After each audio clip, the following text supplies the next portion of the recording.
Auto driver ने कहा, मैंने पूछा किसकी सरकार, तो कहा हेमंत जी को लाएंगे। हमने कहा क्यों?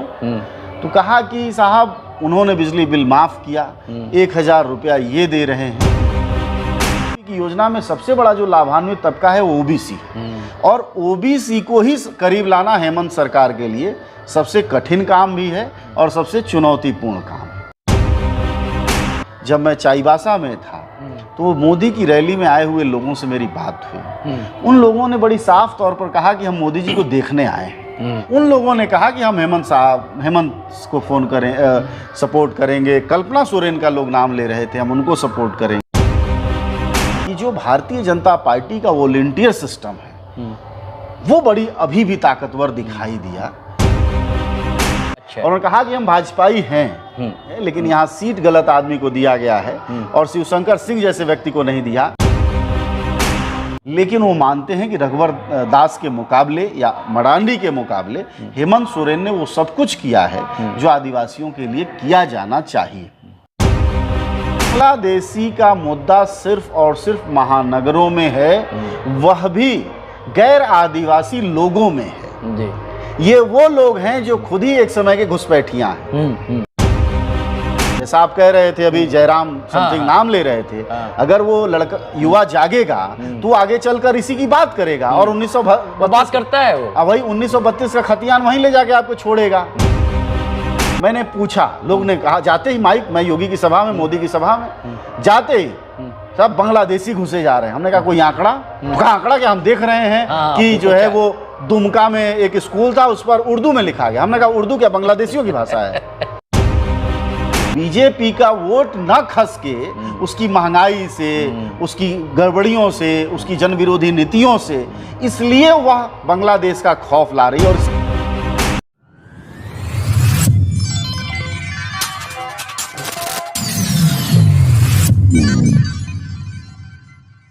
साथियों सलाम, नमस्ते, सत श्री अकाल और जय भीम जोहार। साथियों, झारखंड का चुनाव अपने शबाब पर पहुंच चुका है और इसमें आहुति देने के लिए एक लोग नहीं है, पत्रकार भी शामिल है। राजनेता तो वहीं, राजनीतिक कार्यकर्ता भी हैं और जनता भी है, लेकिन पत्रकार भी। और यहाँ सिर्फ रांची की बात नहीं है दोस्तों, दिल्ली से लेकर बनारस तक के पत्रकार यहाँ पहुँच रहे हैं और नब्ज को टटोलने की कोशिश कर रहे हैं। उन्हीं में एक चर्चित युवा पत्रकार हैं, कई अखबारों में रहे, आजकल इनका अपना यूट्यूब चैनल है, अपनी इनकी साइट है जन जोहार। तो वो यहाँ पहुँचे हैं झारखंड में कई शहरों का, कई इलाकों का, गांव का, जवार का, पगडंडियों पर घूमे हैं, टहले हैं, शहर की गलियों में टहले। तो इनको झारखंड का चुनाव कैसा लगता है, क्या लगता है, अब फिलहाल तापमान कितना ये महसूस कर पाए। तो मेरी मुराद जनाब अजय प्रकाश जी से है। तो अजय जी, स्वागत है आपका। और हमारा मंतव्य, हमारी मुराद जो है मैं व्यक्त कर चुका। तो आपने क्या देखा चुनाव झारखंड में? मैं लगभग कहें तो कोल्हान का क्षेत्र और रांची के आसपास के इलाकों में गया अब तक, और मैंने पाया कि जो पहली बात अगर कोई चीज़ है कि सबसे बड़ी बात यह है कि चुनाव में राजनीतिक सरगर्मी है। जैसे कोई सोया हुआ, शांत पड़ा हुआ चुनाव नहीं है, बावजूद कि यहाँ महान, जिसको छठ महापर्व कहते हैं, उसका मौका मुआयना चल रहा है। लेकिन लगातार एक सरगर्मी है, लोगों में जागरूकता है, अपने अपने इलाकों में प्रचार है और लोग रिएक्ट कर रहे हैं। और रिएक्शन में अभी मौजूदा हेमंत सरकार है, जेएमएम की सरकार है, कांग्रेस गठबंधन, आरजेडी, सीपीआई-एमएल की, और लोग एक तरफ एंटी इनकम्बेंसी पर बात कर रहे हैं तो मोदी के डबल इंजन की 17 साल पर भी बात कर रहे हैं, और यहाँ तक कि मोदी के 11 साल जो केंद्र सरकार के हैं उस पर भी बात हो रही है। और अच्छी बात यह है कि मैया योजना पर जनता तो जो चर्चा कर रही है, लेकिन मैया योजना ने कैसे नब्ज पर हाथ रख दिया है बीजेपी का, यह दिखाई देता है। मैं योगी आदित्यनाथ की रैली में जमशेदपुर में था, टाटा मैदान है शायद वो, उसके अलावा टाटा कॉलेज चाईबासा में रैली थी प्रधानमंत्री मोदी की, मैं वहाँ भी था। और इन दोनों जगहों पर जो बीजेपी के कार्यकर्ता थे वो हेमंत सोरेन को तो थोड़ा बहुत जो आलोचना कर रहे थे, वो मैया योजना से बड़े खफा थे कि मैया योजना इन्होंने अभी दी है, पहले क्यों नहीं दिया। यानी उसने असर किया है, वो असर हुआ है, और वह असर राजनीतिक असर के रूप में है। आप याद कीजिए कि मध्य प्रदेश में लाडली योजना का जो असर हुआ है, कमोबेश यहाँ अगर सबसे ताकतवर कोई योजना है वो सबसे बाद में ली गई योजना है, लेकिन उसका असर बहुत ज़्यादा है। क्या जनता ने कुछ और योजना के बारे में बताया, जैसे कि बिजली माफ की गई बिल्कुल, है, वकीलों को अब पेंशन दिए जाएंगे, ये सब चर्चा की कि मैं खूंटी में था जी। और खूंटी में मैं बस ऑटो ड्राइवरों से बात कर रहा था, उसी में से एक ऑटो ड्राइवर ने कहा, मैंने पूछा किसकी सरकार, तो कहा हेमंत जी को लाएंगे। हमने कहा क्यों, तो कहा कि साहब उन्होंने बिजली बिल माफ़ किया, 1000 रुपया ये दे रहे हैं, उसके अलावा कुछ योजनाओं की चर्चा की और कहा कि जब ये इतना कुछ दे रहे हैं तो हम दूसरी सरकार क्यों चुनें। बिजली बिल माफ़ होने का भी एक व्यापक असर है। उसके अलावा किसानों की जो कर्ज माफ़ी है वो भी उसको याद था, और ऋण माफ़ी का जो प्रश्न है, ये एक बड़ी योजना हुई जो ऋण माफ़ी की हुई। ऋण माफ़ी की योजना में सबसे बड़ा जो लाभान्वित तबका है वो ओबीसी है, और ओबीसी को ही करीब लाना हेमंत सरकार के लिए सबसे कठिन काम भी है और सबसे चुनौतीपूर्ण काम है, जिसको कहते हैं कि वोट किधर जाएगा और कौन जीतेगा। जो मार्जिन 2000 से लेके 10,000 का होता है विधानसभाओं में, अगर ओबीसी मतलब जो लोगों से बात की, अगर ओबीसी चला जाता है हेमंत की तरफ तो जाहिर तौर पर उसका असर दिखेगा। और ये असर मुझे जब मैं चाईबासा में था तो मोदी की रैली में आए हुए लोगों से मेरी बात हुई, उन लोगों ने बड़ी साफ तौर पर कहा कि हम मोदी जी को देखने आए हैं। तो उसमें से कुछ तो आदिवासी थे, लेकिन फिर मैंने दूसरों की जाति पूछी। वो कैमरे पर जाति पूछना कई बार अच्छा नहीं लगता, लेकिन मैं यूं टहलते हुए हमने 25 लोगों से पूछा जी। उसमें तमाम जातियों के लोग थे, जिसमें पिछड़ी जातियों विश्वकर्मा, शर्मा, ये लिखने वाले, कुम्हार, लोहार, इस तरह की जाति। उन लोगों ने कहा कि हम हेमंत को फ़ोन करें, सपोर्ट करेंगे। कल्पना सोरेन का लोग नाम ले रहे थे, हम उनको सपोर्ट करेंगे। महिलाएं थी, माने एक तरफ मैया योजना है और दूसरा किसानों की जो ऋण माफ़ी है, और तीसरा शहरी क्षेत्रों में ये जो 200 यूनिट बिजली फ्री हुई है, उसका शहरी क्षेत्रों में बड़ा ही असर है। मैं रांची में, ये क्या कांटा जगह, कांटा टोली में था। कांटा टोली में जब मैंने बातचीत की तो वहाँ लोग बता रहे थे कि साहब ये बिजली बिल जो है माफ़ हुआ है, वो केजरीवाल जैसी बात हो गई है। तो योजनाओं के को लेकर तो ये है। ये आपने ओबीसी की बात की कि भारतीय जनता पार्टी की सरकार ने, जब अर्जुन मुंडा मुख्यमंत्री थे तो 27% ओबीसी को आरक्षण मिला करता था, उन्होंने उसे 14%। लेकिन इस सरकार ने, उसकी भी चर्चा थी, हाँ, 27% किया है। हाँ। लेकिन अब तक वहां से अनुमोदन नहीं मिला केंद्र से। बिल्कुल। तो इस पर कुछ बात हुई क्या आपकी? इस पर भी बात की, खासकर शहरी इलाकों में, जमशेदपुर शहर में और रांची शहर में, जहाँ ओबीसी की एक संख्या है, ऑटो चलाने में, सब्जी भाजी बेचने में या सामान्य और कामों में है। वहाँ जब बातचीत की तो लोगों ने कहा कि ये कोटा खाऊ सरकार है। एक नौजवान बोल रहा था, यही फेराया लाल चौक पर मैं था, कह रहा था कोटा खा जाती है केंद्र सरकार। हाँ, केंद्र सरकार। वो कह रही थी कि जैसे उसने कहा कि 27,000 नौकरी का जिक्र किया उसने उत्तर प्रदेश की, कि वहाँ कोटा खा गई। हाईकोर्ट ने आदेश दे दिया कि तुम दोबारा परीक्षाएं कराओ, और यहाँ जो है केंद्र सरकार को लिख के जब हेमंत सरकार ने दिया है तो वो क्यों नहीं ओके कर रहे हैं उसको। तो ये सारे प्रश्न तो हैं, लेकिन इन प्रश्नों की जो सबसे बड़ी चुनौती है वो एक चीज़ और दिखाई दी कि जो भारतीय जनता पार्टी का वॉलंटियर सिस्टम है वो बड़ी अभी भी ताकतवर दिखाई दिया, और वही वॉलंटियर सिस्टम बूथ तक जाता है। आप कई बार देखते हैं कि माहौल में इंडिया गठबंधन होता है, लेकिन मौके पर जब वोट पड़ता है और जब रिजल्ट आता है तो सिफर।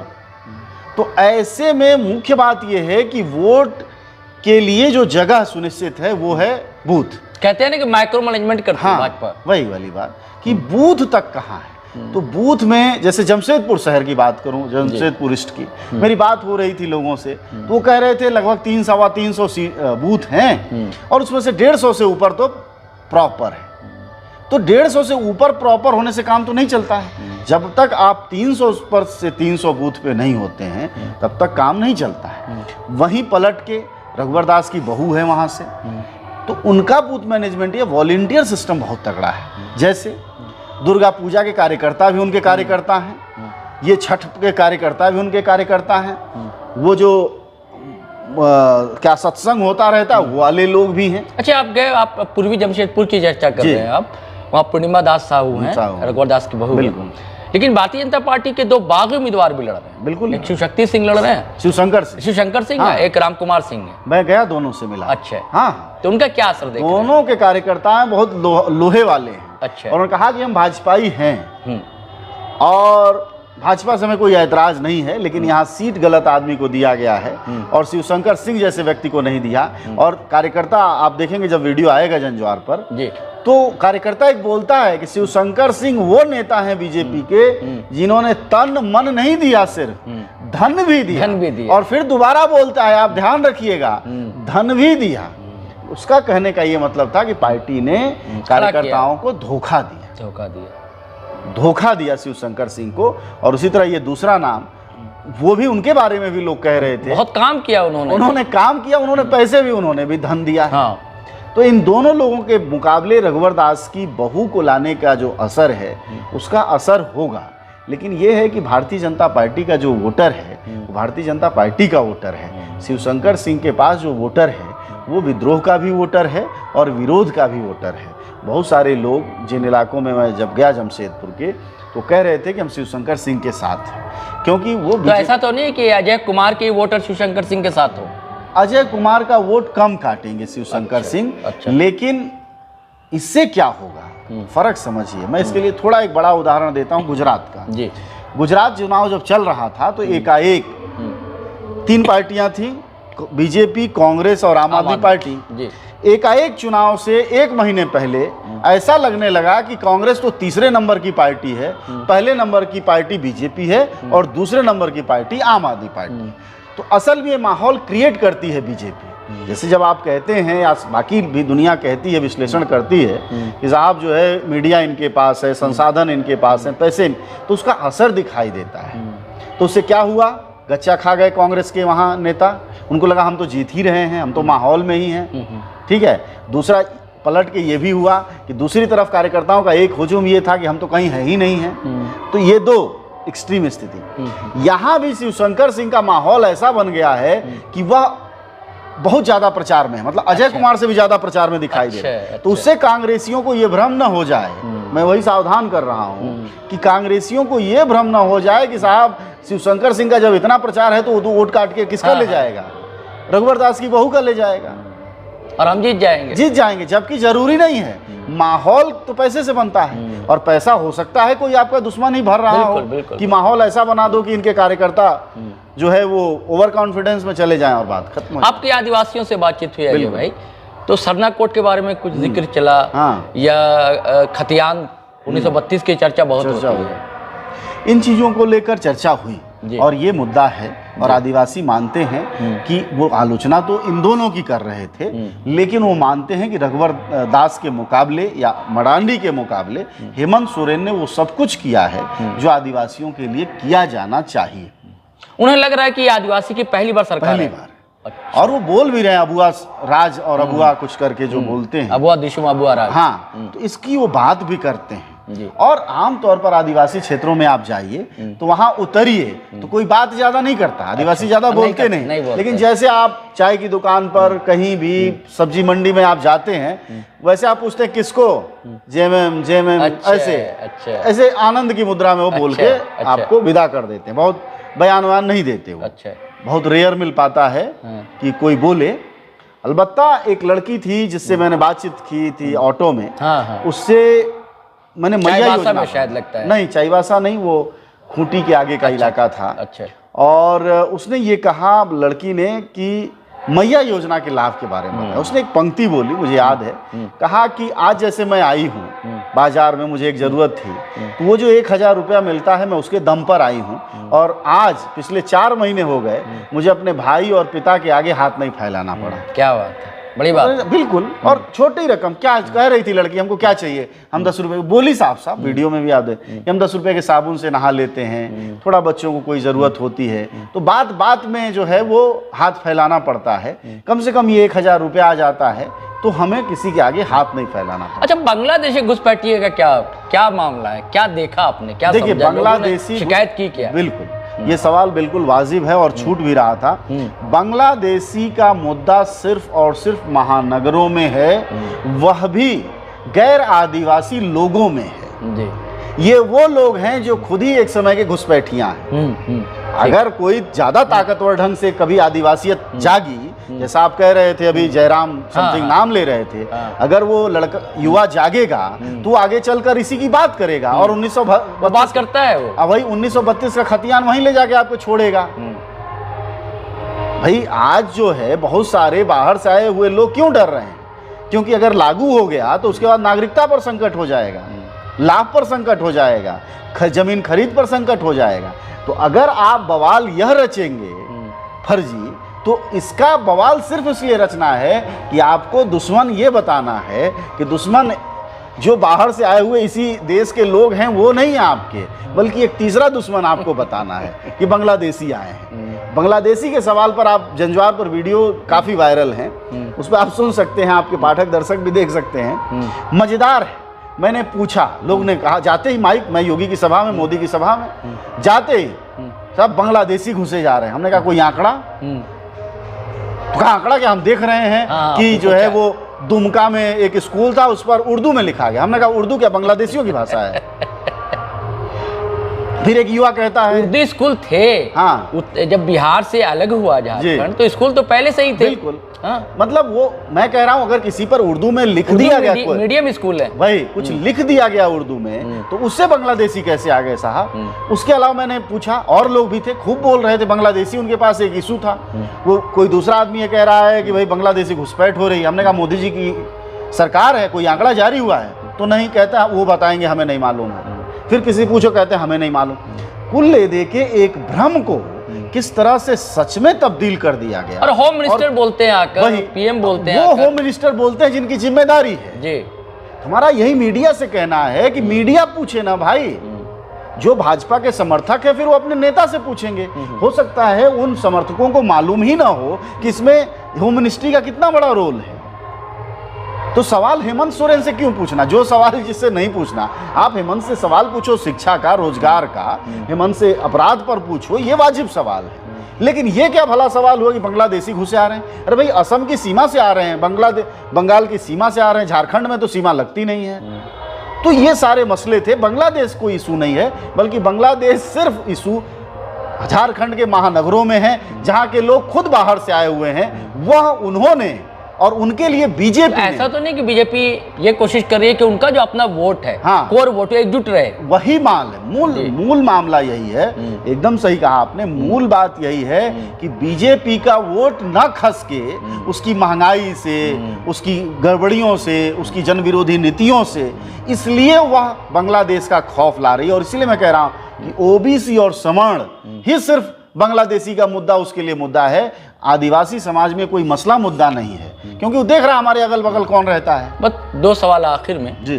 कल्पना सोरेन फैक्टर बनती है क्या? कल्पना सोरेन का है, और कल्पना सोरेन की चर्चा है, और उनको नेता के रूप में लोग बहुत प्यार कर रहे हैं। जहां भी आप जाते हैं, और लोगों को इस बात पर गर्व है, और इस चुनाव में जो एक नेता असर करता है वो अपने स्तर पर करेंगी, लेकिन एक नेता के तौर पर उन्हें पसंद किया जा रहा है। और बहुत सारी जगहों पर समर्थकों से जब मैंने पूछा तो उन्होंने कहा कि वो इतना अच्छा बोलती हैं कि हमें हेमंत सोरेन से भी अच्छी लगती है। लोगों ने ये बात कही है, और कल्पना सोरेन उस रूप में पेश भी आ रही हैं। जैसे एक कार्यकर्ता मुझे मिला, चाईबासा नहीं, चक्रधरपुर में, वो कहा कि कल्पना जी 7 बजे सुबह शुरू होती हैं और रात के 12 बजे घर जाती हैं। माने राउंड पर राउंड मेहनत, मतलब रैली पर रैली, दौरे पर दौरे, ये तो है बिल्कुल, ये एक असर डाला है। अच्छा, कहीं आपने इंडिया अलायंस के दूसरे घटक दल जी, उनका कुछ असर देखा क्या? हाँ, जैसे जमशेदपुर में राजद का असर देखा। राजद के लोग मिले, प्रचार के दौरान दिखाई दिए, पट्टी के दौरान। वहाँ एक बेरोजगार संघ है, शिक्षित बेरोजगार संघ, जो ट्रांसपोर्ट चलाता है, उनके लोगों से मिला, वहाँ भी मिले मुझे राजद के लोग। हाँ, जमशेदपुर में। उसके अलावा मतलब जो सीपीआई है और सीपीआई-एमएल है, भले वो सीपीआई तो नहीं है अलायंस में, उनके लोग रांची में मिले। फिर जमशेदपुर और भी जगहों पर इन लोगों की मुलाकात हुई, कोल्हान के क्षेत्र में। तो अपने स्तर पर एक अलायंस तो ठीक है, मतलब कोई ऐसी टकराहट नहीं है। कोई यहाँ सीपीआई जो कि लड़ रही है 16-17 सीटों पर, उनके नेताओं से मेरी बात हुई, उन्होंने कहा कि हम फ्रेंडली फाइट में हैं और हमारा सांप्रदायिकता और जैसा उनका एजेंडा रहता है वो एजेंडा है।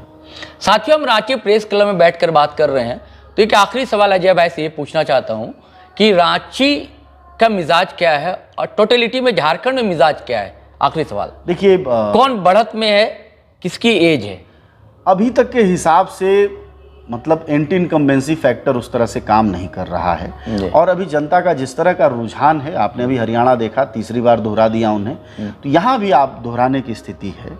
जो मैं बात कह रहा हूँ, यहाँ भी इस बात को जानते ही हैं कि ओबीसी, जैसे ओबीसी जो है एक बड़ा वोट बैंक है, वह आपके साथ आना चाहिए। अभी अगर फर्ज करिए 20% है तो उसको 40% पर लाइए, अगर 30% है तो 50% पर लाइए। यह मेहनत करनी होगी, क्योंकि वो 2 से 10 हज़ार जो वोट होता है तो पेंडुलम वोट, लेकिन उसी के भरोसे जीत होती है। मेरा मानना है कि झारखंड राज्य में वो वोट जो है वो ओबीसी का है। आदिवासी वोट बढ़ता हुआ बिखरता हुआ दिख रहा है? देखिए, थोड़ा बहुत बढ़ता है, ज़्यादा कोई बंटवारा नहीं है। अभी अभी लोकसभा बीता है, जनता ने संदेश दिया, जो बिखरा है वो आदिवासी वोट नहीं है, ना मुस्लिम वोट है। जो थोड़े सवर्ण देते हैं वो देंगे, वो भी देंगे बीजेपी जेएमएम को, लेकिन असल खतरा ओबीसी वोट से है। ओबीसी अगर साथ आ गया, मैं कह तो रहा हूँ, मेरा मानना है कि लगभग इनके पास 20% से 30% अगर वोट है, तो इसको अगर ये 40% से 50% में कन्वर्ट कर ले जाएंगे तो वह जीत की तरफ इनको ले जाएगा। मतलब घलुआ कहते हैं ना, आप जब सब्जी खरीदते तो नहीं कहते एक ठे और डाल दो, तो वह अगर घलुआ मिलेगा, जिसको मिलेगा वो जीत जाएगा। साथियों, अब बातचीत को विराम देते हैं। अजय भाई ने जैसा कहा है, मिजाज समझा है, तो आप भी समझते होंगे स्वभाव झारखंड का, आप खुद वोटर हैं। ये सवाल है झारखंडी अस्मिता का, और ये सवाल है राष्ट्रवादी, जिसे कट्टर हिंदुत्ववादी अस्मिता, उसकी भी बात कही जा रही है। तब कौन किसे पछाड़ देगा, कौन किसे परास्त करेगा, ये देखने की बात होगी। और आपसे गुजारिश है, आग्रह है, हमेशा करता हूँ कि आप हमारा चैनल ज़रूर सब्सक्राइब कर लिया करें, ज्वाइन कर लिया करें दोस्तों, और वीडियो धड़ाधड़ फटाफट, राहुल के मुहावरे में कहूँ तो खटाखट, मतलब शेयर कर लिया करें। तो इसके साथ आज्ञा दें, और बहुत बहुत शुक्रिया अजय भाई आपका। जय हिंद, जय भारत।